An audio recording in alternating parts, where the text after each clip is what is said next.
আর মাত্র ৩ দিন পর রাকসু নির্বাচন, শেষ সময়ের জনসংযোগে ব্যস্ত প্রার্থীরা। ভোটের হাওয়ার মাঝে প্রার্থীদের অভিনব প্রচারে উৎসব মুখর ক্যাম্পাস। আরও জানাতে এই মুহূর্তে যুক্ত হচ্ছেন সহকর্মী বুলবুল হাবিব। বুলবুল হাবিব, সময় একেবারেই শেষের দিকে, মাত্র ৩ দিন সময়। আমরা কিছুক্ষণ আগেও দেখছিলাম চাকসু নির্বাচনের অভিনব সব প্রচার প্রচারণা।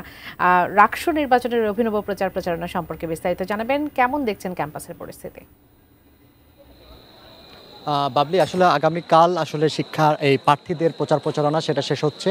আগামীকাল রাত 12টা পর্যন্ত প্রার্থীরা প্রচার প্রচারণা করতে পারবেন, ফলে শেষ মুহূর্তে কিন্তু একদম প্রচার প্রচারণার ফলে আমরা দেখেছি সারা দিনভরই প্রার্থীরা নানা ধরনের কৌশলে পরিকল্পনায় তারা তাদের প্রচারণা চালাচ্ছিলেন। অনেকেই বেশ অভিনব পদ্ধতিতে প্রচার প্রচারণার কার্যক্রম যেমন রয়েছে, অনেকে ভোটারদের আকৃষ্ট করার জন্য নানা অভিনব পদ্ধতি সেগুলো গ্রহণ করেছে। তো আমরা দেখেছি যে একটা জমজমাট উৎসবমুখর পরিবেশে সেই নির্বাচনী উৎসবমুখর পরিবেশে প্রার্থীরা প্রচার প্রচারণা চালাচ্ছেন। এবং এখন যেহেতু সন্ধ্যা গড়িয়ে রাতের দিকে যাচ্ছে এবং প্রার্থীরা কিন্তু এখনও তারা বিভিন্ন জায়গায় চায়ের স্টলের আড্ডায়, বিভিন্ন হলে মেসে তারা কিন্তু তাদের যে জনসংযোগ সেই গণসংযোগ করছেন, ফলে প্রার্থীরা কিন্তু থেমে নেয়, তাদের শেষ মুহূর্তে এই গণসংযোগ করছেন।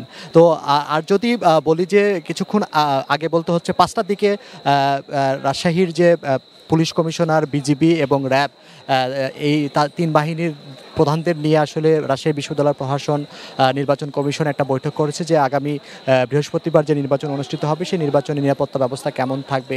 তো তারা সেখানে বলেছেন যে 2000 পুলিশ সদস্য নির্বাচনের নিরাপত্তায় নিয়োজিত থাকবে এবং এর বাহিরে 12 প্লাটুন র্যাব এবং 6 প্লাটুন বিজিবি মোতায়েন থাকবে। তো অস্থায়ী ক্যাম্প করে বিজিবি এবং র্যাব তারা মোতায়েন থাকবে এবং তারা যে প্রত্যেকটা কেন্দ্রে কেন্দ্রে তারা তাদের নিরাপত্তার দায়িত্বে নিয়োজিত থাকবে।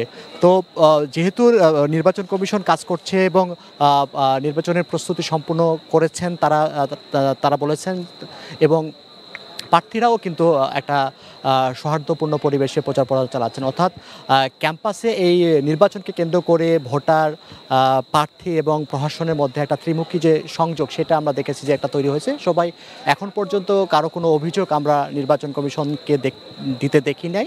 তো সব মিলিয়ে বলা যায় যে বেশ একটা উৎসবমুখর পরিবেশে প্রচার প্রচারণা চালাচ্ছেন প্রার্থীরা।